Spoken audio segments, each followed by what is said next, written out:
up, we gon' make some moves tonight. Yeah, stand up, got something to prove tonight. So stand up, we ain't gonna plan tonight. We gonna take action on our dreams and fight, alright. We ain't gonna stall, never stop. We gon' make it all till it's out. We ain't gonna plan tonight. We gonna take action on our dreams and fight, alright. Good Sunday evening. My name is Scott Schertzen alongside Mr. Haylon from Fibro Footy, and welcome to MLS Sportswriters React. It is Derby weekend right now. It's rivalry week. Hudson River Derby happened. Inter Miami is playing right now. We'll talk about that in a little bit. But it was the weekend of the rivalry matches. NYCFC had a massive win at Citi Field yesterday, a 2-0 win. First time all season that any game for NYCFC has ended in greater than a one goal differential. Oh, wow. You know, because every game has either been a draw, a 1-goal win, or a 1-goal loss. We'll talk a little bit about that. Toronto had a massive, crushing win on the road against Montreal. And a little bit later, we got the battle of the LAs between the Galaxy and the LAFC. But in the meantime, sir, how are you, man? I'm doing amazing, man. 2-0 win at home. Beautiful day. Start of the rivalry week. Amazing, wasn't it? It was the best. Yeah, there's a lot to unpack as far as this game and as far as what's going on with the league. I'd love to jump right into that. Let's roll. So, yeah. First of all, they finally end the scoring drought 13 minutes in with Alonso Martinez, who had a massive impact yesterday. Not just the one goal, but also the setup for Maxi Morales' first goal of the season. So It was everything that was pretty much needed from a team that ended last year 6 months ago on a very depressing fashion, playing this exact same team on the exact same field. Yeah. It's something that I pay really close attention to, like the ongoing narrative game to game between teams like this. I was speaking with Michael Allen during the game yesterday, and for me, last year was one where New York City got to say, "We owned you all season," but the Red Bulls got the last laugh. Yeah, and all that did was even the score, right? So it was coming into this game. I understand, a lot of people were really, they weren't too sure about how well New York City FC was going to do against the Red Bulls. For me, it was one of those situations where, if you reverse the perspective, this is a trap game for the Red Bulls. New York City is looking for results. They're at home. And they kind of got a chip on their shoulder from how the playoffs turned out last year. So, yeah, it was just bound. I felt this type of result coming. I couldn't, I wasn't gonna guarantee it, but I felt this type of result coming. You felt win energy. Interesting. Yeah. I was talking. It's funny on the elevator ride up yesterday. I was talking to some of the Red Bull staffers. And I really didn't talk. I didn't talk about the game midweek, but I did talk to them about the last weekend where they won literally by a touchdown over the Galaxy. And I figured that they were going to be coming out firing because that midweek game was an embarrassment. And they're coming on the heels of, frankly, probably one of the best wins they've ever had in history. Yeah. I mean, you literally won 7-0 at home. I don't care. Yeah. Mind you, against the guys that beat them in their most important game. Their own revenge game, yeah. I mean, say what you want about LA, the Galaxy being a team that's clearly struggling in this case, and what a massive turnaround that is. You still beat an MLS team at home and soundly. And it doesn't matter, honestly, if it's MLS or USL. You beat a team 7-0. You beat that team, by 7-0. Absolutely. That is an accomplishment, unless you're going against a Pee Wee league. Yeah. But in this case here, like I said, it was a big deal. I got to lead off with this, though. The troll level was very clearly over 9,000 right from the very beginning. We have to address this right out of the gate. This third rail really decided to go nuts with this one right here.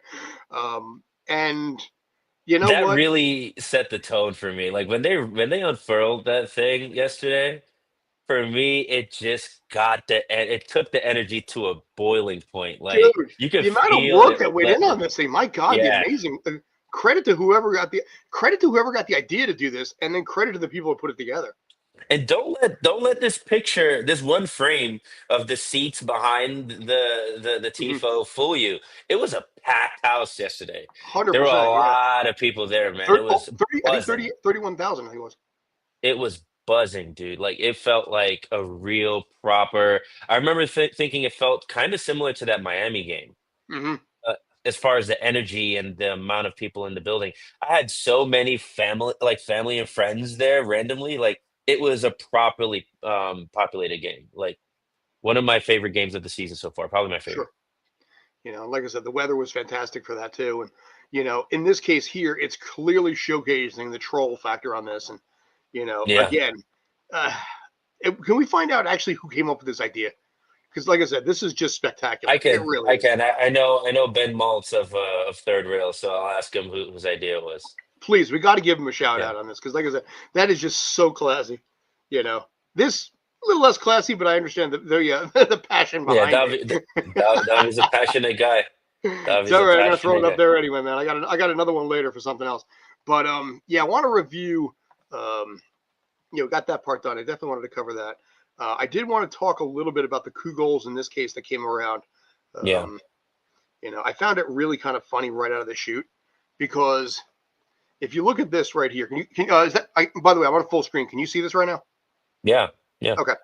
So it's funny because let me just back this up real quick. It starts off. Alonso Martinez has not scored since April 26th. Right. And then, like I said, the goal itself was frankly, just a straight up laser, Yeah. from outside the box by Martinez. He knew exactly what he needed to do right there, right in the top left, the top right corner, left corner, depending on how you Yeah. look at it. And it is exactly what this team needed to get out of the drought that they were in, to finally get on the board, to finally make some things happen here. And they And needed that one so badly. it's the kind of goal where, you know, people were saying for a couple games now because of his missed penalties, should we take him off the penalties and such? And my response typically to those people would be like, honestly, no. You want to get your striker going, so you keep handing him the penalty opportunities because it's a layup, right? Hmm. Um, but a penalty compared to a goal like this, nothing gets you going better than something like this. So, Sure. like as Michael Allen put it yesterday, that hopefully this goal breaks the seal, Hmm. right? And what one goal is usually followed by many, and yeah, I hope this is the first of a cascade of goals for him going into this Yeah. next 2/3 of the season. There's definitely added pressure on him this year being Hmm. the guy. Yeah, So it forces him to have to raise his game a little bit. I think it was Aiden O'Neill the other day in the the pregame press conference, said that the first goal that they get would probably open the door and make some things happen, just to get out of your own head a little bit, and that was clearly what was necessary, clearly what happened, because that entire first half was really all NYCFC. it's funny. They were playing downhill. Davi makes a great point Hmm. actually. Because when I went to go touch base with some family members who attended the game, and they were seated in a really sunned out section, and I remember thinking just how hard it must be for the keeper Yeah. to deal with that. And so, no, to his point, that's probably pretty valid. Like, take no credit away from the shot and the execution of it, obviously, but yeah, the Sun probably played a decent role in that. Either way, great goal, and he almost had another Hmm. that tacked on a third goal towards the end of the game, and if that would have went in, my goodness. This is interesting. Yeah. See, we actually we did not have this kind of struggle up in the press box yesterday because we had because Right. we were up a little ways there. We had the windows open. We had a nice cool breeze going through. Yeah, yeah, But yeah, for you guys, the sun's kicking right in on you, and that is yeah, yeah. But if you guys in this case in that area over there were having a problem basically seeing, that kind of makes a lot of sense there. yeah. Um, but irrespective, still, I mean, the second NYCFC goal in the second half came on the other side too. So you Right. know, And we're and gonna play that that one in a goal. second. But Oh, okay, okay. no, go ahead, please. No, no, I was gonna talk about that second goal, so I'll save it for when we actually show. All right, well, why don't we But talk about it now since we're talking about the second goal? fair enough, fair enough.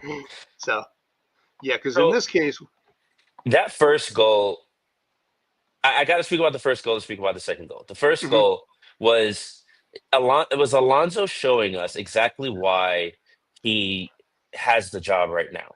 Hmm. Alonso doesn't have that job because he's just a good striker, because there's a lot of aspects of what it means to be a striker that he still needs to work on and develop, right? It's really that he has this quality that you don't find in just any player, Hmm. and you can't just teach or develop. It's something that you have or you don't. Um, and what I'm talking about is just a killer mentality. Hmm. Alonso, you want a killer up top. There's a bunch of positions you want killers in. You ideally you want your entire team to be killers, but Hmm. that's asking, but Alonso is just such a killer, and he showed it with this moment of individual brilliance. There was just no stopping that moment from him. That said, now the second goal is more of an Alonso goal or an Hmm. Alonso moment than that first one, in my opinion. That first one is, I expect that from him. He's shown that he has Mamba mentality since last year, and Hmm. when he drew the game against Miami in Miami. But that second goal, him pouncing on what I believe was a bad pass, Hmm. and then having the composure to find Maxi right in that moment, and just repay the guy who's been kind of setting you up all season. And it was just really serendipitous, and I felt a little bit vindicated, because it's exactly that poacher's mentality that I've been talking about with Alonso all season. 50%. I believe he has 8 goal contributions now. I could be off with that, but Something like that. Yeah, he's at 7 goals for the around season. Yeah. around 50% of his goal contributions have come from directly poacher situations, Hmm. whether it be him capitalizing on a bad pass, or him just showing up in the box, popping up in the box, and cleaning up a messy moment, right? And I don't know, it's just one of those things that I expect that second goal, even though it wasn't him scoring it, but I expect that type of goal involvement from him more than I expect the first one. There's, by the way, there's your numbers right there since you mentioned it. So Seven seven seven goals, goals. one I knew the assist. 7 goals. I forgot about the assists, but Yeah, um, but the one assist was the Maxi goal, right, from pro- yesterday. probably was. Yeah. And so that assist plus 3 of those goals Hmm. were uh traditional poachers goals. About 2 of them were penalties, and only one came from a run in behind. And Hmm. the team, there's this stat, this chart that Trey sent me recently that showed the striker usage, like how they're used from team to team, and basically what it showed was that Alonso with this team is used more as a predominantly as a get in behind the defense, create Hmm. 1v1s type of striker, and I just feel like that's not where he shines. He shines when you, like in that first goal where you give it to him in a pocket of space, and you let him interpret the space as he wishes, and let him decide his shot, or you create some hectic energy with the press, and you create a little bit of a mess around the box, and somehow some way he's gonna find a way to be in the right place at the right time. That's an He's Alonso yeah. thing.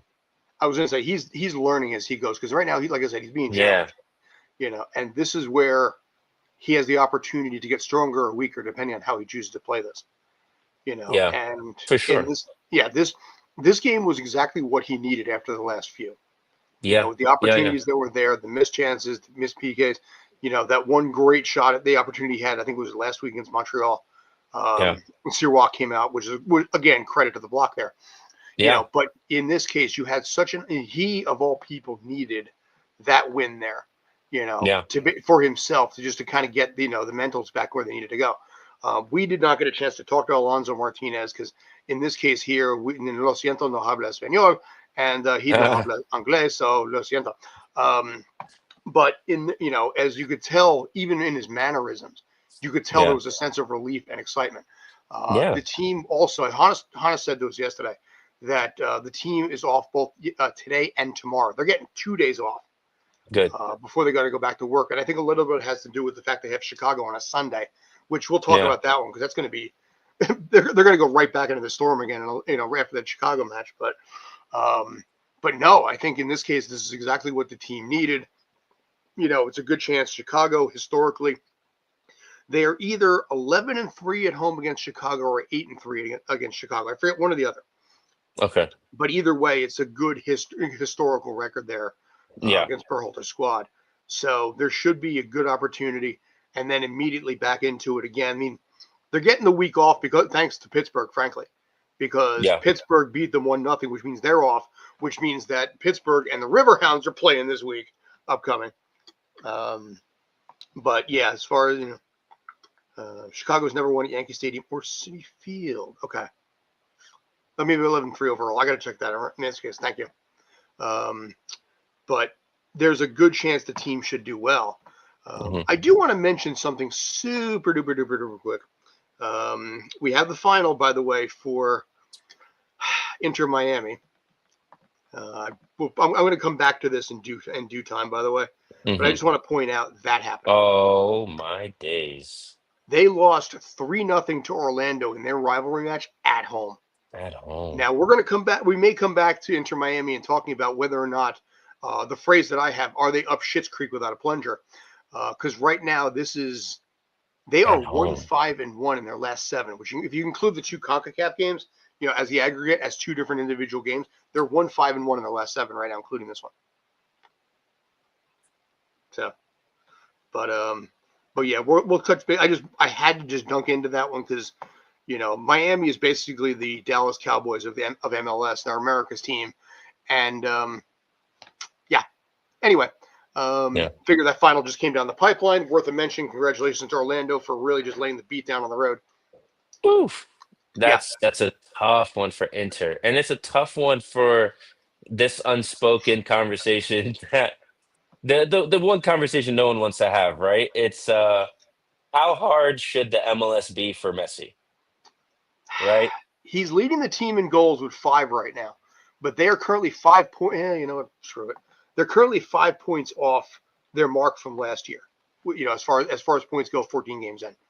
So, but you look at this team right now. You look at the squad; they are beatable. And right now, they're doing this at this point only in May, and you still have, nearly a little more than half the season left. Oh yeah. Could they miss the playoffs? It's a fair question. It's for them to go from the season that they had last year to possibly missing the playoffs this year it would be a hell of a dip. But as Davi just pointed out,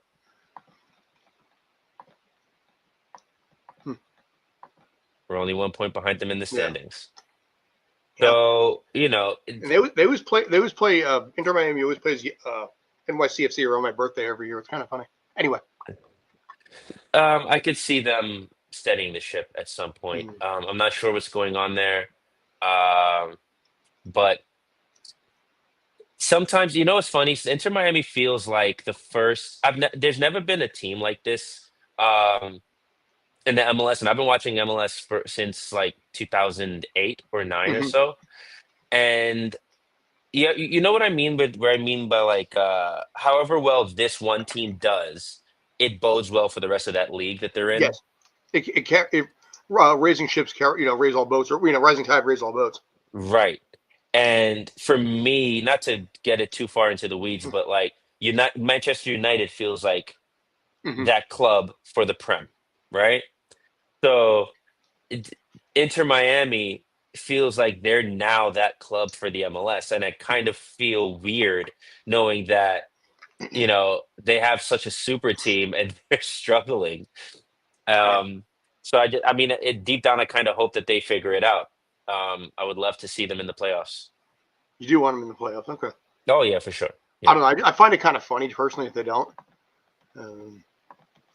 Now, if you look at this, and I jumped on this way sooner than I should have, and this is my fault. But this from some blog site, generally speaking, like what most popular team in every state. Credit to any team outside of Miami where Inter Miami is not the most popular team. Okay. Because that's a lot of pink there. But, It is. and that That's shows that. Seattle. That's Seattle and that Portland, man. Good. You know what? That entire West Coast. Credit to the West Coast there. Facts. Yeah. Credit to Philadelphia for the Union. Fine. And you're not gonna look at that little vein, that Salt Lake, Colorado, Straight through. Kansas, straight through that vein. You're never gonna shake those guys. They're diehards, Which There's is even all the way over to Cincinnati and Columbus. That Mhm. that vein of football right there, you're never gonna shake that. You're And then it never gonna stops shake in that. Jersey. Yeah, right. Yeah, Yeah. but it's interesting to see this, how widely popular they are. But yeah, this confirms what I was saying. It's just they're that club for this league. And I'm not saying I want to see them win everything, Mhm. or, have some sort of sentimental, it's not a soft spot per se, but it's more so just I want if I want my team to win, Mhm. I want to know that they competed against the best, that they were Sure. among the best, you know? And if Miami is not included in the playoffs, then it just doesn't feel like a real test.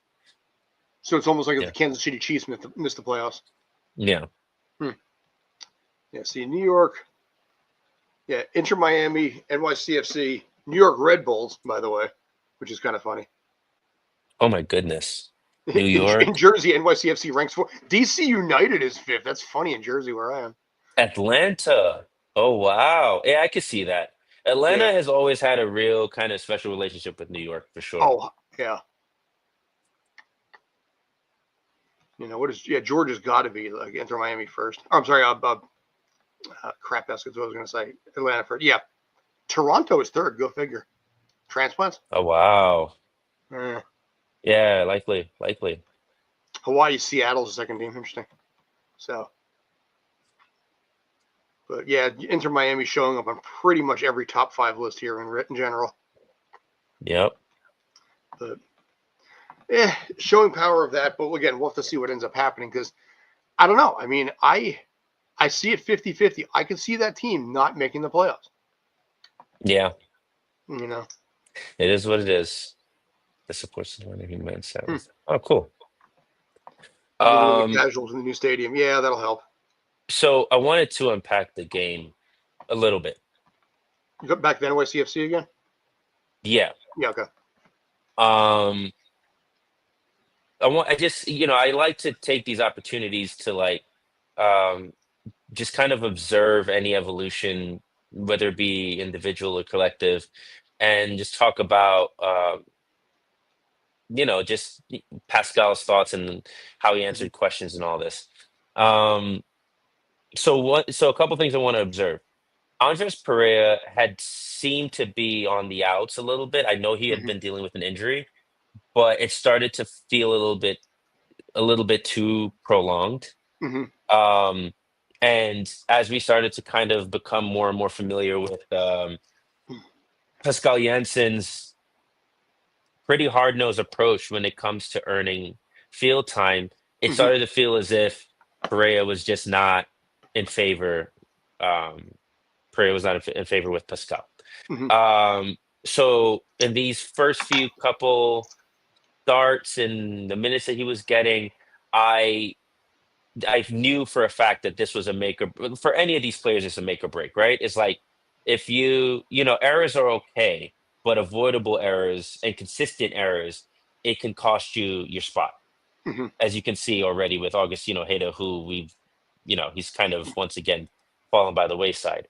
Um, but what it did, it allows what that type of culture does is it allows for players to, if they're flourishing, they get their flowers. Mhm.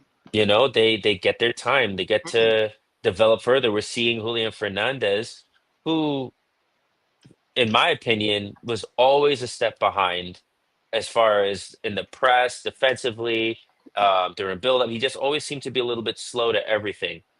Yesterday's game, he felt so early to things and just intense. His energy, he was just up for it. He was up for it.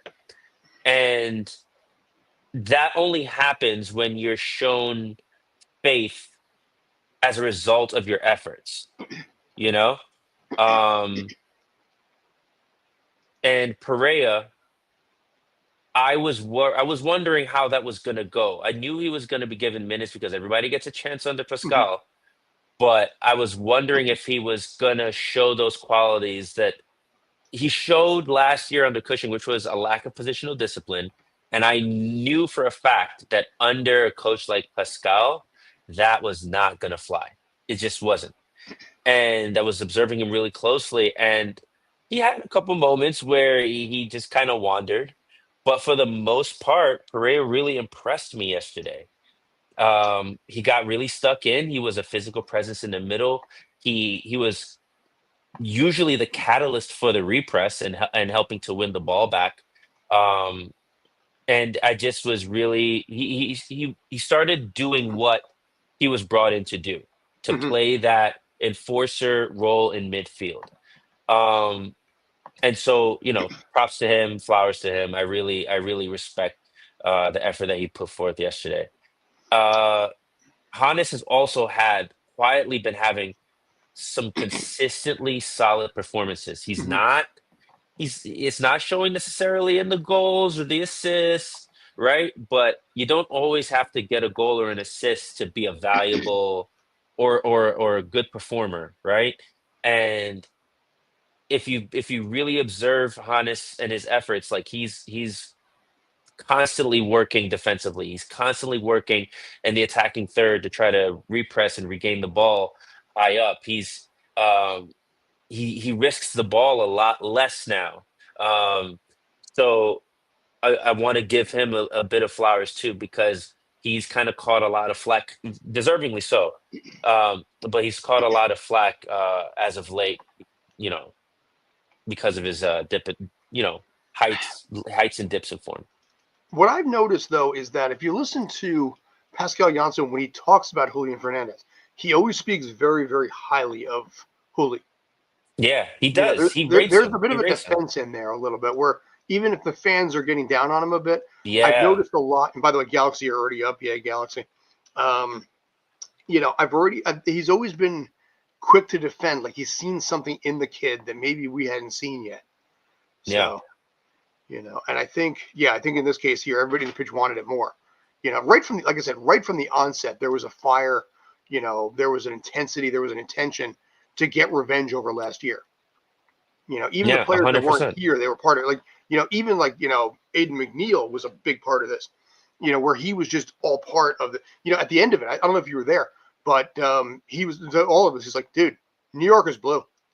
I've got the Yeah, clip of it too. I've got him and Tavon back to back. We're like, New York is blue because because Tavon's been around for a while with stuff like this, but he just got here and he's already feeling. He said he's been through derby matches before, but yeah, there's a little bit different vibe when it comes to a New York City derby. yeah. You know. You know what? You know what? Aiden. I was saying this yesterday to Michael Allen. Aiden brings professionalism. Hmm. He's a pro. He He's carries just a himself. Yeah. pro, man. He's just a pro, man. And what I mean by pro is like obviously the typical definitions of pro, but what that means within football is you you come.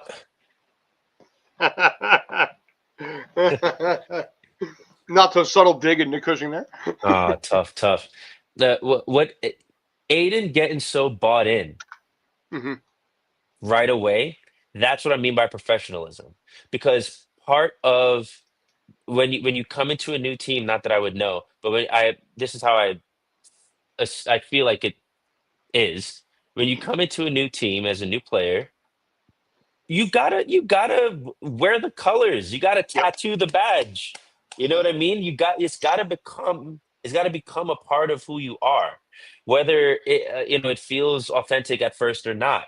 And uh, Aiden is such a professional because he's come in and he's had one hell of a career Hmm. coming into this. So most other players with his resume coming here, there's some players who might come here and they just phone it in. Hmm. There's some players who come here and it's just another job, it's just another paycheck to them. But Aiden, it feels like, hey, you know what? This is a football team.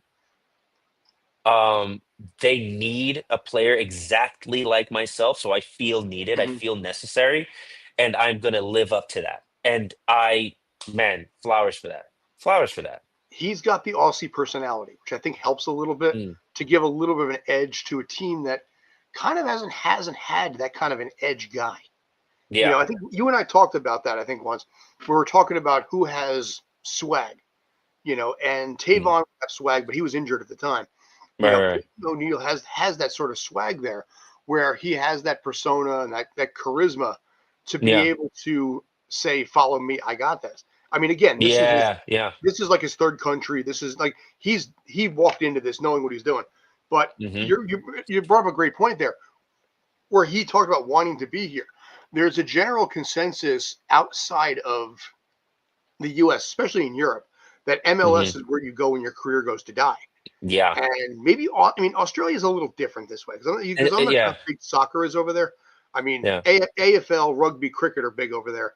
yeah. Even Australian baseball is actually kind of growing a little bit too. But soccer, I think, kind of is a little under the radar over there. It is. It You know? is. And Australians and Americans have always been tight. Yeah. You know what I mean? Peanut butter and jelly. So, and we're talking about from a cultural perspective. And so it's no surprise to me that he understands, or at least he appreciates the fact that he gets to live and play in New York City. Hmm. It's a significant thing. He takes it pretty seriously. Would he feel the same if he was playing in Salt Lake or Minnesota or Probably not. That's what I'm saying. So yeah, I appreciate him coming here with that professional mentality. And somebody else made this observation yesterday. We're talking about a captain here. Yes, also true. The We're leader, talking about and a Tiago spoke very captain. highly of that. Sorry, I cut you off. No, no, no, you're good. It lends to the point. Like, you're talking about a captain here. Hmm. And he's coming here to a team that already has a leadership structure, right? And he's just adding that energy just simply by his presence and his calm, and a lot of what a person is translates to how they play. And and in his role, it's like that calm, that presence, that rigidity, it's so valuable. Hmm. It's so valuable in his role, and you see it. Like, there will be a player right on his breathing down his neck, and he will get the ball off and out of pressure with one touch. He's just so chill. And I think he's going to prove to be one of our most important players this season, honestly. Yes, this I think actually, I think we talked about this a couple of weeks ago. Yeah. Thiago's a free agent after the season.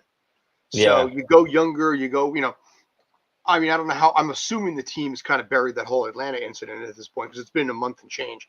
Right. But it's still one of those things that even Thiago doesn't seem to have like the same, I don't know, persona this year that maybe he did previously. I can't, even last night in the win, he was a little more even keeled, you Yeah. know.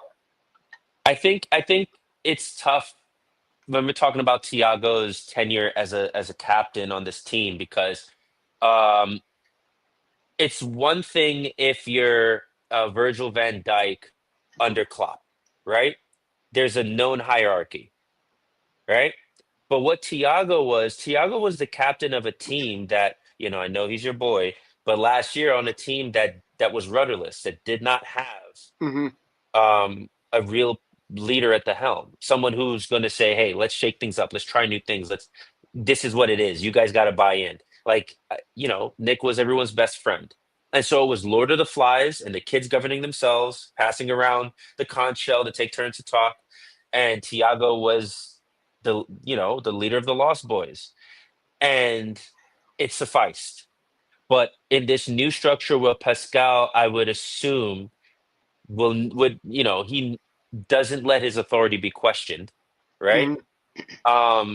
I just feel like Tiago, as a captain, his role is a little bit diminished, and it feels probably diminished to him.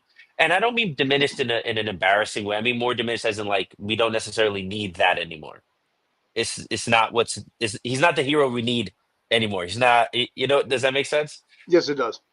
And so to Davi's point, I think I wouldn't necessarily say Aiden because he's so new. I do feel, however, I could see in the next year or two the leadership structure in this team changing drastically. You know, I mean, if you go younger with this, it's funny the way you look at it. Sean Johnson had leader Yeah, energy. yeah, I he mean, did. in my case, being a New Jersey Devils fan, I sense captain level with Thiago Martins the same way I do with Bryce Salvador when he was with the Devils. Yeah, Where you have this cool, chill guy, but he's not like the fiery. He's not a leader. He's a good leader, but he's not the leader. yeah, Where he can where he can put the team on his back and say, "Dude, I got this." Derek yeah, Jeter, Aaron Judge with the Yankees. I mean, either one of them. You look at either one of those guys, and they're different. They're different leadership styles. But Derek Jeter had the leadership swag. Aaron Judge has that quiet demeanor that says, "My bat will carry you." But as far as Thiago goes, I'm not sure if he has that. If that's the sort of thing he has, because right now, I mean, if you look at it, not just Aiden O'Neill, but Matt Freese. yes, Freeze is. exactly. I think a lot of people would be like, if Freeze got the captain's armband, they'd be okay with it. For me, it's And for I me, like, it's dude, I for me, it's like the shit Maddie. out of Thiago. I really do. For me, it's Maddie. Maddie's the soul of this team right now. Yeah. Oh, Yeah. LA Galaxy won, Yeah. LAFC won. Maddie's the heart and soul of this team, and if the armband was to change hands, from it makes the most sense that it would go to someone who is as consistent as Maddie is with his Mm-hmm. performances, but also just someone who is as intelligent as he is, who's as personable as he is. He's just him. He is him. Um, but there was something else you just mentioned that I wanted. Oh, Tiago. Tiago was asked last year by Alec about how he motivates the players, Mm-hmm. right? And does he find it difficult, right? And his answer to Alec was basically, I don't motivate them, they motivate themselves. These are all Yeah. grown men. And I see what he's trying to say. I do. Like you give deference to their autonomy, right? They're all grown men, they're all professionals. You let them govern themselves, obviously. But that answer didn't sit right with me because for me, absolutely you motivate your team, Mm-hmm. whether they want to be motivated or not, right? You drag them along, kicking and screaming to an excellent standard. Mm-hmm. And it just, a lot of his answers outside of that felt like he didn't want to assume too much responsibility for how the team performed as a collective, right? I think he understands that a lot of times captains come under fire for stuff like that. So I think he's treaded very lightly when it comes to how much responsibility he assumes for the team's performances. And for me, it's like I said, he was a hero we needed last year, but not the one we need right now. Mm. Well, in this case, actually, the big Yeah, question. Yeah. though I believe they do. Absolutely Yes. believe they do. Um, but like I said, Lord of the Flies last season, right? And Tiago was one of the most consistent performers and probably one of the most vocal players on the pitch as Mm-hmm. well. So it probably felt like a no-brainer to them to elect him as the leader. And Maddie was not Maddie until the second half of last year either, too. Correct. You know, Yeah. so I'm sure a lot of their opinions have probably changed since then. And I Could don't, be. and I'm not. I feel like I'm making it sound more scandalous than it really is, and it's really not. I'm just saying that the dynamics of a team and the hierarchy, it shifts constantly and it Mm-hmm. evolves constantly. And what it is now is not what it was last year. You Yeah. know? It's its own entity in a lot of ways here too. Yeah. And again, a lot of that has to do with Nick Cushing, Pascal Janssen. Yeah. And just the vibe that comes in there, where you Yeah. have that. I'm not going to say good cop, bad cop mentality, but certain captains certain players just gel better with certain teams and certain coaches. You know, Yeah, the yeah, Atlanta game was a bad PR moment for him as yeah. as far as demonstrating leadership skills. Maddie Maddie demonstrated um a little bit more calm. There was a moment where I think Justin got put under pressure Hmm. and lost the ball, and then they got lucky, and Maddie was able to come out and retrieve it. And he yelled at Justin, but then within that same moment, patted him on the back and was like, "Come on, let's go, let's pick it up, right?" And that felt like leadership. That's what leadership looks like. It's Yeah, holding you accountable, but reminding you that I am still here backing you. I still do believe in you. I you don't know, blame you, but I'm still I believe in you, and I plan to hold you accountable whenever you need to be held accountable. there's a saying in business says leaders never show hurt, doubt, or fear. And in that Mm, match against Atlanta, he showed pretty much all three in the moment there. yeah, You know, yeah, and like I said, that was on a massive stage. You know, and again, that's also this mistake number two is you never call out someone publicly. you Anytime don't. anybody in my team makes a mistake, it's always a private thing. You Yeah, know, and when any of my team call me out publicly, trust me, I will lose my shit in a heartbeat. You come to me one on one. If you don't agree with me, that's fine. I'm okay with that. Tell yeah, me what I'm doing yeah, wrong. yeah, But you don't yeah, throw it out in a public group. That will piss me off. yeah. I'm You know. 100% on that too. Like, Yeah. I shout at me all you want in private. Like, if Yeah. I'm wrong, I'm wrong. I'm a big enough And I'll boy I'll to admit it, own dude. that. I screw up all the Yeah, time. yes, yes, You know. 100%. I'll own up to it. But don't there's a time and place. Don't do that. Don't play me in public. Hmm. You know? It's so yeah, I think Tiago we're all learning as we go along, aren't we? Yes. And I think he, just like Nick, I think he was learning the role of leader as he went along as well, Hmm. and did what he could. And like I said, I feel like those dynamics have changed. I really do. I think like the real hierarchy of leadership right now, if you were to search the hearts and minds of the players, it would probably be, Maddie, Maxi, Keaton. I think Keaton's up there too for He sure. is. Like he like a heartbeat of the team. Um, like that's about. I mean, any other candidates would probably be people like Burke or Burke's quiet though. Burke's. But Burke shows out in his performances. I want to give Hmm. flowers to Burke too, as well. By the way, sorry for the segue, Okay. but Plant however many flowers you want. Burke has been out of favor with Pascal as well. Hmm. Been and Justin has been being picked over him. Hmm. And a lot of questions were being asked as far as like what's his future with the team. And like I said, Pascal gives everybody a chance. Hmm.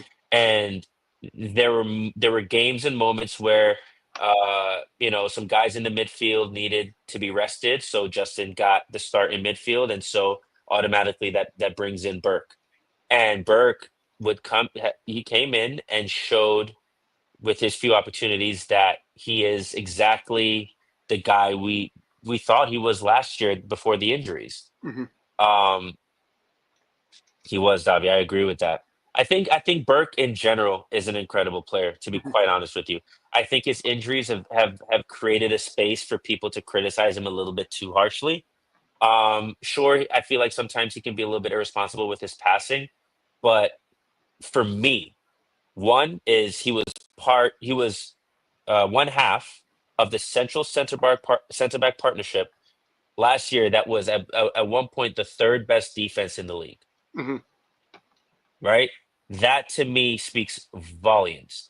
He went band for band with Thiago Martins when it came to aerial duels and dual win percentage. He went band and clearances. He went band for band with Thiago all season last year. Um, and now this season, he's showing his flexibility that he can take a shift at left back, a position like he seems a little bit, seeing someone who's 6'3" and lanky raging down the wing.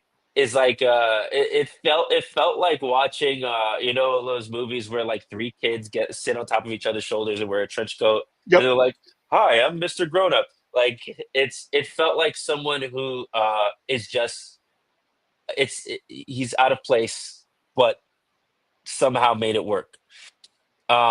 Man, he was so good yesterday at left back, and it's not a place I want to see him sit permanently. Personally, I would rather him be the starting center back partnership with Thiago, and Justin be their backup if necessary.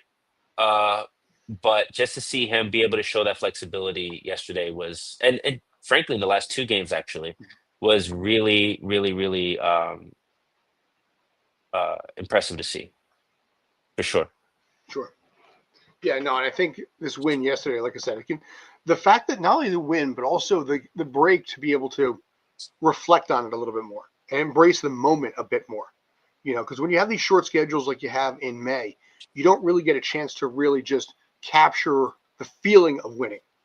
And I Right. think Pascal, I mean, I'm armchair quarterbacking or couch chair quarterbacking the crap out of this, but I think giving the team a full 2 days off, after this is a logical move on 1,000 different reasons, and doubly so because of the fact that the team won yesterday, a match they needed to win, where you can sit there and you can have the weekend to do what you want and just feel the accomplishment and the feeling that you got out of this. Yeah, for sure. You And, know, and it's just good to bask in the glow of a win like this, right? Like, it's funny, like, no two wins for me are built the same. hmm A win is a win, and a win is good regardless, but some wins matter more. yes, And like the right win at the right time can turn a season around. Up till now, the team has had sort of inconsistent performances. This is the kind of win that could send the team and a bunch of guys individually on a real tear, um, for the next like month or so. And games like yesterday could mean the difference of a season. the You Goody know, Aronson moment, the say again. the Goody Aronson moment.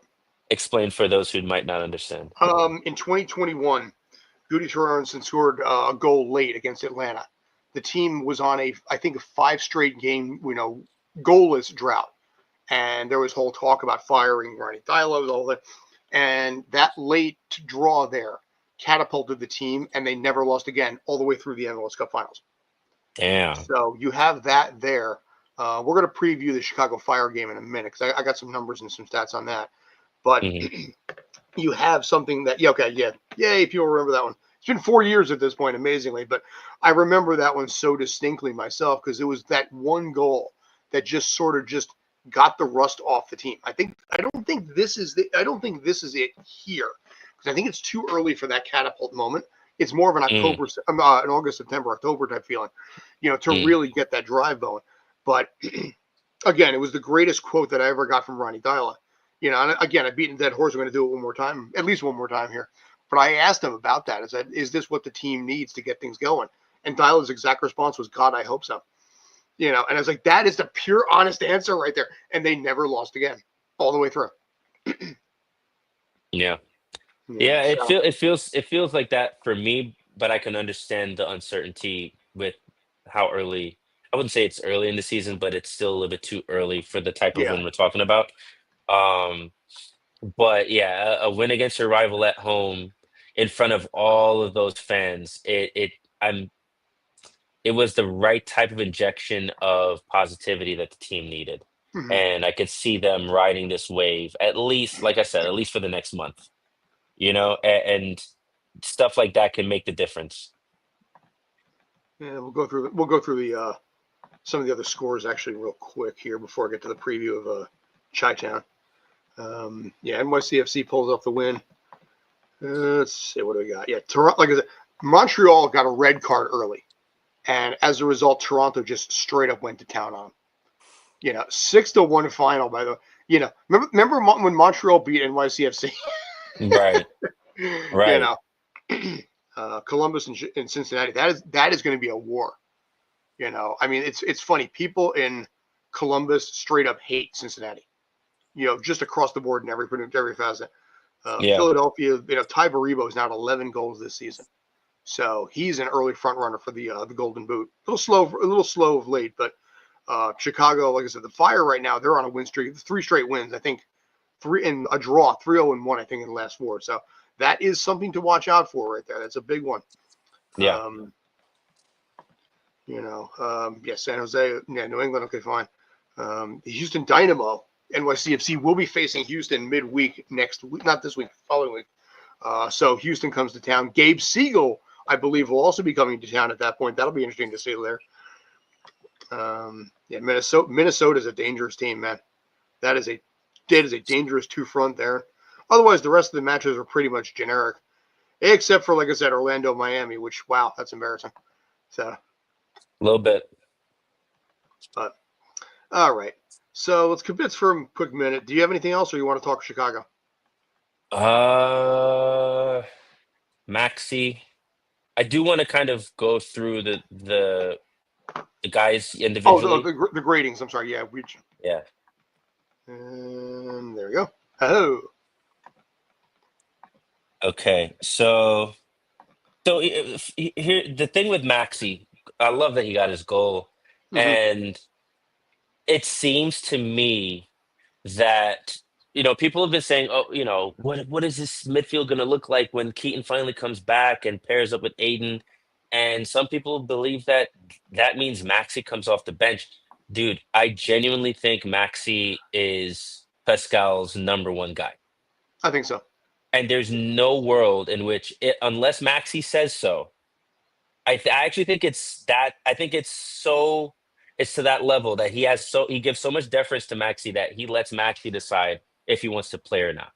You know, It's the veteran leadership yeah, and his stamina. I mean, dude, 38 years old, but not acting like it.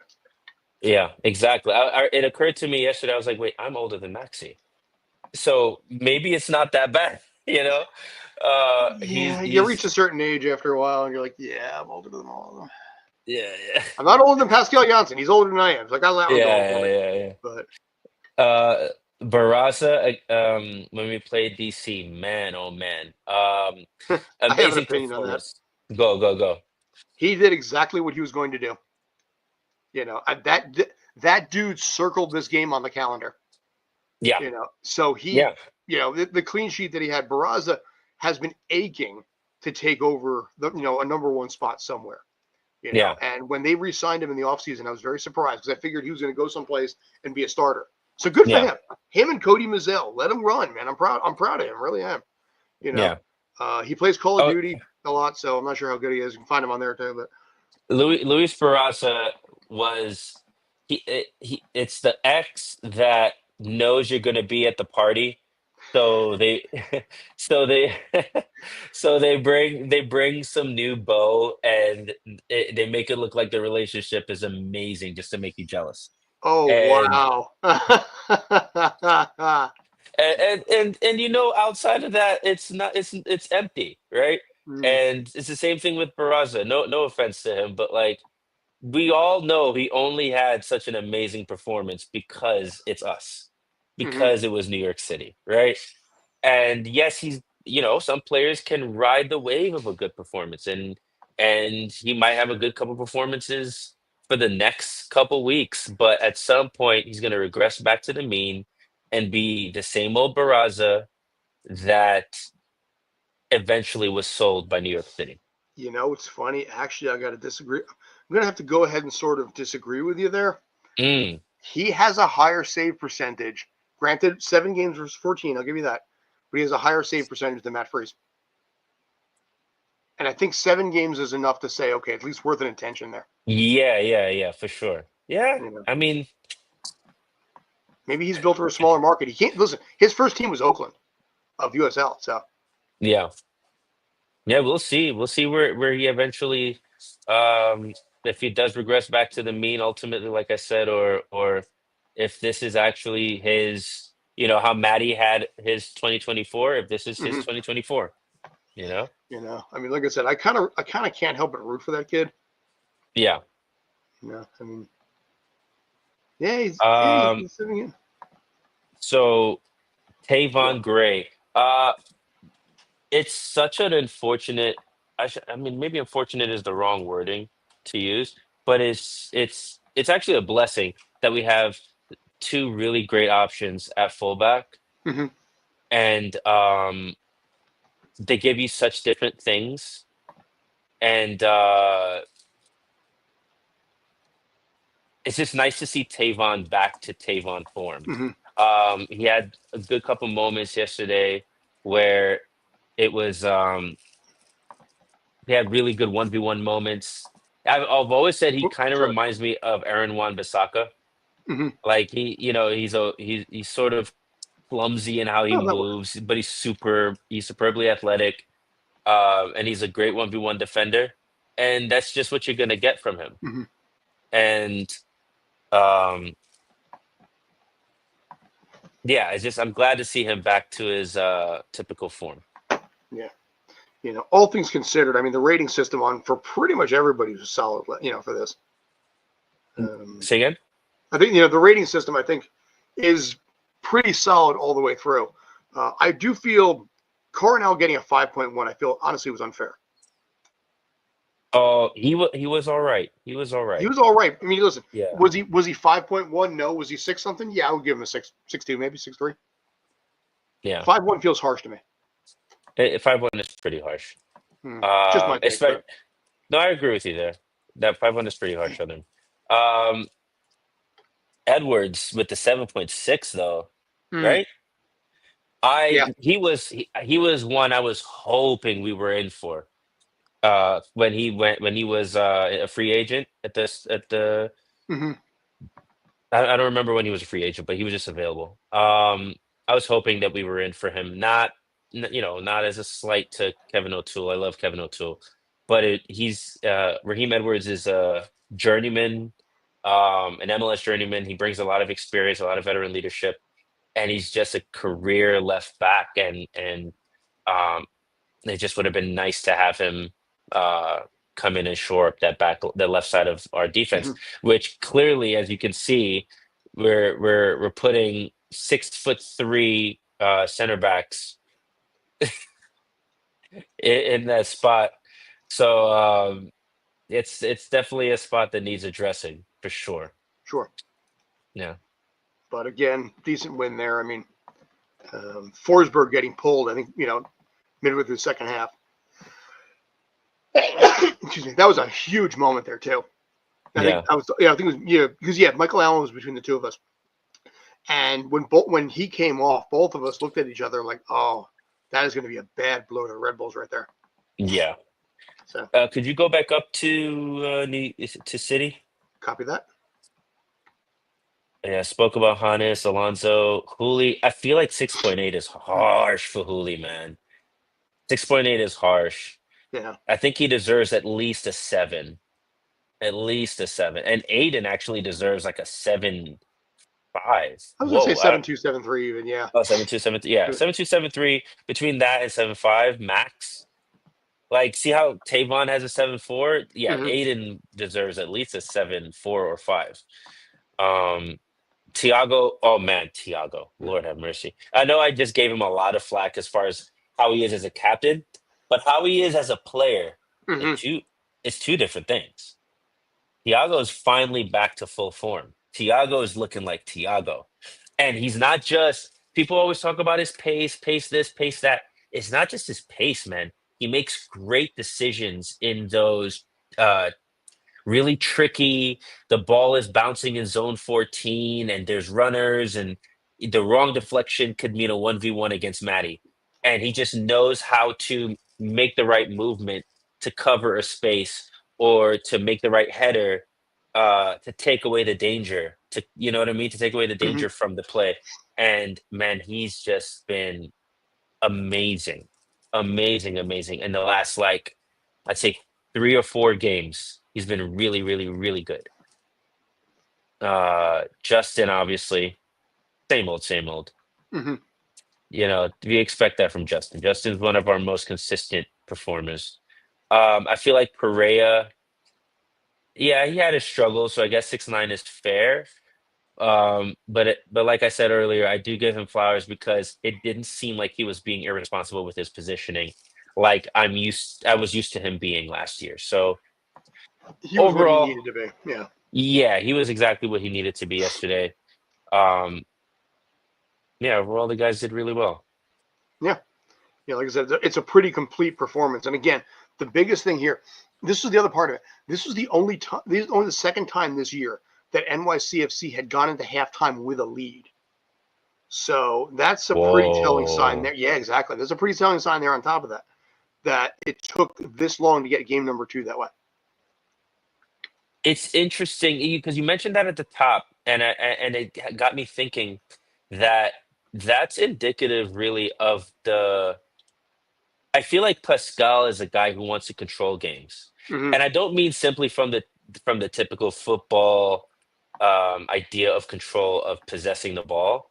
I think it's in the sense of controlling our decision making, controlling our shape. You know what I mean? Just Mm-hmm. control on every level and in every sense. And having control over the game to that level, I think it keeps it from getting out of hand in either direction. You don't score too many goals, but you don't concede too many either. Right? It's been a lot The of low scoring margin. stuff here. Yeah. Yeah. So I think that's really reflective of Pascal and his idea of control over games. I don't hate it. I like a result more than I like a score line. If that makes, I like a Mm-hmm. series of results more than I like a fancy score line. Um, so yeah, as long as he can continue to get the best out of guys, and guys seem to keep evolving under him like they seem to have been. I would love to see a little bit more Ojeda, a little bit more Carrizo. Um, I love the faith he has in Johnny Shore. Mm-hmm. I love the faith he has in Johnny Shore. It's really refreshing to see a coach have faith in a young player like that. And it's great. It's even better to see that young player reward that faith with consistently good performances. Yeah, I really appreciate that from him. So oh, one more thing. I Sure. spoke to so yesterday in the press conference. Remember they made us choose between one or the other, and Yeah, I in chose the some ways, I presser. regret where I went, but go ahead, please. No, dude, I will. I love the players. I love the guys. Pascal gives so much. Yeah. He gives so much, and so it was just at first me and this other guy waiting, and it started to kind of fill in and really fill out. But at first they said, I asked if I could ask multiple questions since it was so few of us, and they said, yeah, absolutely, like you Mm-hmm. totally can. So I got to ask him two questions. And the first question was about Alonso and 50, how 50% of his goal contributions have come from poaching situations, and Mm-hmm. how they can maybe Into that. generate, facilitate more of that. And he confirmed it basically. He said, yeah, Alonso's a guy who can capitalize on any moment, and he benefits greatly from the intensity of our press and the intensity. Like, I'm paraphrasing here, obviously, Mm-hmm. but he said if we can sustain those types of things, then Alonso can continue to be good at what he's best at. Um, and then I asked him about how sometimes when he subs in Munsef, how it seems as if the team shifts into a two striker formation, Mm-hmm. and if there's any chance that we might see that in the future. And he said, once again, he confirmed, he said that using a two striker formation has been at the back of his mind for some time now. And it's definitely something he's trying to work out. But he said the only struggle with that is that it puts him in a spot to have to remove one of the midfielders, particularly Maxi, Mm-hmm. right? And I understand that, right? Because unless he intends on playing a more exotic version of a front two, like a 3-5-2 or a 3-1-4-2, something like that. You know what I mean? Like a midfield heavy two striker formation. Unless he intends on playing that, he will absolutely have to remove one of the midfielders, and is likely to be the older guy Mm-hmm. that takes the hit. Um, But like I said, like I just mentioned, if he maybe goes with like a back three formation, takes he subtracts from the back line rather than the front line, or rather subtracts from the like a back three line three four rather than the almost. midfield. Yeah, a Hmm. 3-4-3 or just something like that. Just any type of back three with a midfield heavy setup. I think he absolutely can still keep Maxi in a luxury cam position, um, and still keep players like Hooley and Ojeda on the pitch and Hannes on the pitch doing what they do best, while having one extra body up top helping Alonso. Hmm. And I looked at it today. Among all the forwards on the team, Munsef wins the most aerials. Hmm. He's getting So minutes. It's almost defensive yeah, minutes. He's getting minutes every game, which and means there's and he's doing obviously a well. trust factor there. He does, and you know what? I think, like I said, Pascal rewards people. Hmm. And one thing that you could never say about Munsef is that he's a lazy guy. Hmm. He's always been one of the hardest working players, even when he couldn't hit the broadside of a barn, right? He was always hustling, pressing, chasing down balls, making the runs, just a hard working guy. And I think Pascal recognizes that and rewards him with minutes because of that. Say Ronald Torres. again? Use a baseball reference. Ronald Torres Okay. from the Yankees. He was this little dude. He was like 5'6". It was a running thing. But he was always one of the hardest working people out there, and he got his time. You know, Yeah. and this is where you want somebody like that who may not necessarily have the physical talent, but the internal drive to always get better. Yeah. You know, Yeah. give me, in my case, basically, give me a second tier person with a work ethic over basically a lazy ass from Yale any day of the week. 100%, dude. You know, and 100%. I mean, our entire company's built on second tier people. So but in this case, you want those people that don't have necessarily the physical gift, but Lord knows they got the work ethic to get better. Yeah. And Yeah. be a sponge and be a good student. You Yeah. know. And there's a ton of ways to play with it too, right? It's he can also toy with the idea of pairing him with Hannes up top. Mhm. Hannes is just as adept at. I think Hannes is one of the more flexible players on the team, probably the most flexible. I feel like Hannes can play um along the front in any one of the positions, as in like a goal getter or a wide playmaker or a central playmaker in any shape that you Mhm. can concoct. I think Hannes adapts really well to what you ask him to do. So I feel like he would also adapt well to being like the second striker in a two striker setup. It would take the But pressure off Alonso Martinez. yeah, man, it I was speaking with Michael Allen about this yesterday, right? So when it comes to a new coach, this is a big conversation. I want your take on this too. When it comes to a new coach, you come in and you have your ideas, you have your philosophy, you have your imprint, you have your blueprint that you want to, you have your idea, it's you. You want to believe yourself onto this team, right? Um, but the team is what it is. The squad is what it is. You inherit an economy from the previous administration, like I always say. And uh, so, how much of it is designing something that fits the team or making the team adapt to you?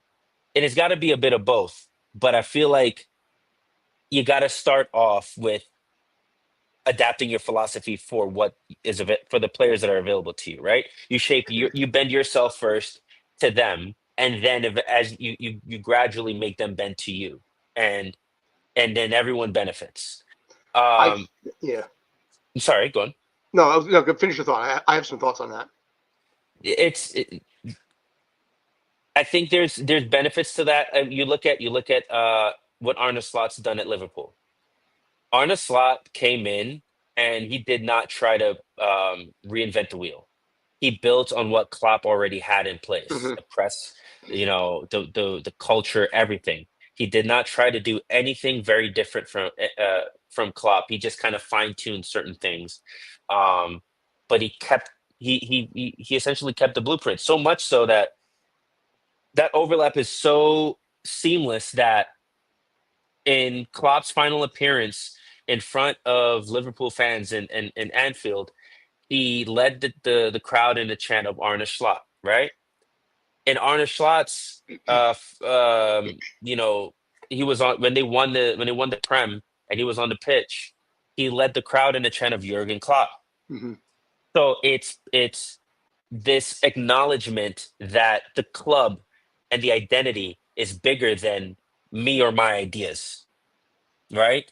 And so what Pascal has done, that he's come in and he built on a lot of what made the team successful last year. We recommitted to the press last year.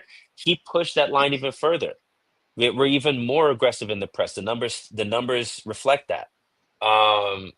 And it just I like that he's approaching it from that end rather than forcing the team to adapt to him. He's adapted something to the team, and is then, as he goes along, piece by piece, little detail by detail, he's making the little tweaks as he goes along, Yep. and getting the team to shape into something greater than itself. You know, um, and I'm saying all of that BS to say, Alonso, while I do believe that as a professional, he has a responsibility to develop that side of his game where he can play with his back to goal or drop into midfield and add numbers to midfield and help facilitate and progress the ball up the pitch, right? While that is something that he has to develop, I also feel like the team should kind of go meet him where he is to some Hmm. degree. And he is simply just a poacher's poacher. He is a guy who thrives best once we're already in the attacking third. Don't ask him to come get on. There you go. Um, so I feel like asking him to be that type of facilitator and involved in the build-up is it's asking a little bit much of a guy who only started playing striker in the latter half of last season, Hmm. right? Um, I think playing in a way that just frees him up, making him essentially a luxury striker. And a luxury striker is one you're not asking to do all of that extra stuff that strikers do. You're just asking him to score goals and be effective in the attacking third. Um, yeah, it's. I think that's the right approach with Alonso. I'm currently working on a video that articulates that a lot better. Um, but when it's finally done, you guys will get what I mean. Nice. And where can we find that video, by the way? Huh? Where can we find that video? Oh, you can find that video on our Instagram, on the Five All right. Borough Footy Instagram. To answer what you were saying there, you can't go in full throttle and change the system. Players are creatures of habit. And if you change it too quick, injuries can occur, resentment can occur. You have to introduce it slowly. So, and almost like a 10%, then 20, because the truth is the players trust it from a logical standpoint, but they're used to a different system and a different coach. So you're coming in as a brand new person. You have to prove your worth to them. And if you go in and say, change this, do this, all this kind of stuff, it can build resentment right out of the gate. You can lose the locker room before the first game if you're not careful. And this is where, like I said, you look at the strengths, you look at the weaknesses. You don't reinvent the apple cart. You don't reinvent the wheel, but you polish it up a little bit. There's a saying that says every invention is only 10% better than the last one. It's not Yeah, 100%, it's 10%. So you take yeah, what's there, you make it 10% better. yeah. And that's And where, like I said, it only feels like 100% better. yeah, Yeah. that's now eventually on my hit list for this season is to get one-on-one time with Pascal Janssen. Hmm. I'm trying to get that done, trying to make that happen. Probably more of a June thing than obviously right now. But one of the questions that I'm going to ask him is I want to know what his daily schedule is. I'm imagining he Okay. probably does 70, maybe 80 hours a week into this team. What is his routine? What time does he wake up? How much studying does he do? What does he do? What is his leadership method there? Hmm. That's what intrigues me as a leader. I'm always interested to find out what these guys are doing individually to make sure that they stay ahead of the people they're leading. Hmm. And I want to know what he's doing to stay ahead of those guys. And in this case, like I said, the challenges that may have existed, because the team, by all accounts, had a good season last year. Yeah. The Yeah. fans, I think, fans have definitely taken to Pascal Janssen a lot better than they did Nick Cushing. And I think it has to do with that suave and that natural charisma and confidence that I feel that Pascal Janssen has, where he can just walk into a room and command the room. Nick Cushing, I don't know if he can necessarily command the room like Pascal can, just by very presence. And it's weird. I was saying this yesterday to some of the guys. I almost kind of have sympathy. Davi's not gonna like this statement that I'm about to make, but I kind of have sympathy for Nick in that regard because nobody expected Dyla to just up and leave like that, Yep. and including his team, as in his staff, During that 3 week break, and yeah. exactly. And Nick, I think, yeah, every coach, I'm sure, aspires to eventually, be at the helm of their own squad. But it's something that you kind of you shake the cob, you gear yourself up for. You probably have your own plan for that. You probably like, okay, by 2026, I'm gonna put in for these jobs, right? And Dyla leaves, and then the job is open, and the interim falls in Nick's lap. Mhm. Even if he's not ready, even if it intimidated him, how do you turn that down, right? So I think he was given that opportunity, took it because you'd be crazy not to, right? And was simply just not ready for the challenges and the responsibilities and you know the demands of it and just all of it. I just don't think he was very ready, and that's not his fault. It was simply just unfortunate timing, you know? He said to me last year, he said, when they hired him as an interim, he said, give me 1 week and I will tell you whether I'm the right man for the job or not. So, and he took that week, and after that week, him and I guess it was David Lee and Brad Sims met, and he said, yes, I'm ready for this. And honestly, it was, taking over midseason, he still got to the ECF the 1 year, playoffs last year. So, by all accounts, not a bad year. But Yeah. it was basically waylaid by internal problems. Sean Johnson left. Maxime Chanot left. Hmm. Maxime Morales temporarily left and then came back. Yeah. So Yeah. there was a lot of veteran leadership that bailed, and I think that left a bad taste in a lot of people's mouths right out of the gate. Yeah.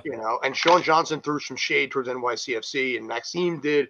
You know, I mean, I think Cushing's been vindicated at least a little bit on the Maxime front, given his issues in Yeah. France. And I think he's only played one game. I think for LA this year too. He hasn't gotten a lot of time. Yeah. Um, Yeah. but Like I said, it's not all bad. I don't I yeah, never when I really search my feelings of that time and even now, I never had, nor do I have any animosity towards Nick. I wish him all the best, same. and it's not like that. It was really just what was it? Somebody said, I might have mentioned it already. Chris Campbell said Nick wasn't the source of all the problems, but he didn't have the solutions. hmm At the end of You the know? day, that's what you're hired for. Yeah. So He wasn't the source of the problems, but he did not have the solutions. yeah, Um, and so and Pascal, by contrast, to your point, he feels like a guy who has the solutions. And if he doesn't, he eventually will, yeah, you know? and that's why I want And to know his schedule. So say again? that's why I want to know his schedule. Yeah. So if you get that interview, that'll be really dope. That'd actually be really cool. Uh, Um, if you end up having him, feel free. Don't hesitate to call. it might be a one-on-one in person. I'm not sure. Yeah. Oh, in person, that'll be even better. It will probably My be up in goodness. Orangeburg. If I had to guess, it'll probably be up in Orangeburg. Okay. Who I'm also working on right now, based Hmm. on yesterday's conversation. So Yeah. that Yeah. that might be a live stream. I'm not sure yet, but Okay. that would Oh be yeah. that would be nice. Ted Uncle level nice. So Nice. all right, I figure we'll wrap this up. We'll do a quick preview of the Chicago Fire, and then Okay. call it at that point. Okay. Um, like I said, historically, NYCFC has had good success against Chicago. They're playing a mid-afternoon game at Yankee Stadium on a Sunday, so the team's got plenty of rest here. But Hmm. Chicago has won 3 straight, and they're undefeated in 4. So there is quality there. Hmm. This team is known for giving up a lot of goals. They're, I think, second or third in the East right now in both goals scored and goals allowed at 24. Say that last bit again. All right, let me pull this back. Let me pull this here. Just to reemphasize it, because I thought I misheard you, but Yeah, there's your goal. There's your goals for and goals allowed number in the third one down. mhm. So they're second highest in the league in the East right now with 24. With 24 goals allowed in 13 matches so far. So Oh that's a lot. wow. That's a lot of defense given up there. Yep. Now, Yes. now 24, 24, and 0. here's the thing about this game coming into this is that we talked about this earlier. Has Alonso found his rhythm again? Has the team found their intensity, right? Mm-hmm. Their level? Because if they have, then this is a 3-0 win for New York City. Also, keep in mind this is going to help a little bit. Chicago does have a midweek game up in New England for the U.S. Open, so that's going to cut into their rest time at least a little bit there. Okay. Expect NYCFC to maybe be a little rusty coming out of the gate because that is when you're used to playing every 3 or 4 days, going 8 days is a long time. So they might be a little sluggish getting out of the gate there. Hmm. But Chicago in this case, that could hurt them a little bit come second half if they start running out of gas. Yeah. Yeah. I expect this to be a good result. And it's at home too, so yeah, man. Yeah. Chi-Town has actually outscored their opponents 10-2 in the last 3. Although one of them, granted, was a USL game against Detroit.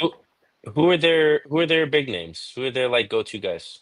Hang on a sec. Their best goal scorer is Hugo Kuipers with 8 goals. Brian Gutierrez has 5. I like that kid, by the way. Yeah, but they have 3. They have 3 different players with at least 4 goals there. But again, their problem is the fact that they're prone to giving up a lot of goals too. Mhm. Now, I have not deep dived this team yet to know exactly what the breakdown is, first half versus second half, how far the Mhm. shots are, things like that. I haven't done that kind of homework yet. If my wife is asleep upstairs, I'll do that. I'll check that when I get up there. Right. But in this case here, this could be a 3-2 final. Wouldn't surprise me. A 3-2? Could be. Yeah, maybe. You know? Yeah, I I mean, can see that more. Yeah. Both teams score goals. Basically, Chicago's prone to giving up goals and scoring them. Right. Right. So I think the biggest key is they got to come out of the chute strong and get that rust out of their system very quickly. It's kind of, I'll be honest with you, it's kind of a contest of teams with contrasting styles because Mm-hmm. to be a team that scores that many goals, it means that you risk being scored on, Mm-hmm.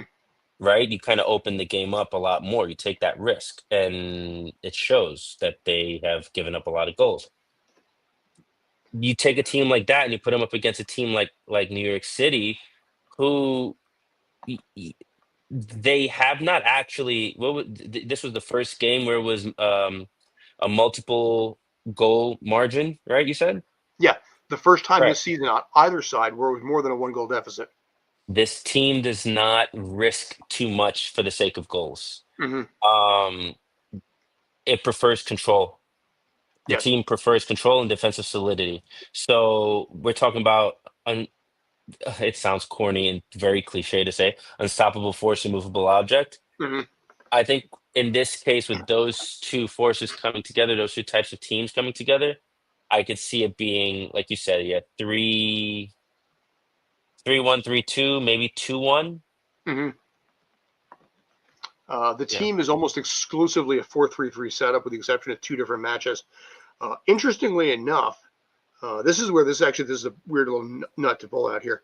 The team is 5 wins, 1 loss, and 3 draws when Jack Elliott's captain, but they are 1 win, 3 losses, and 1 draw when Kellen Acosta is captain.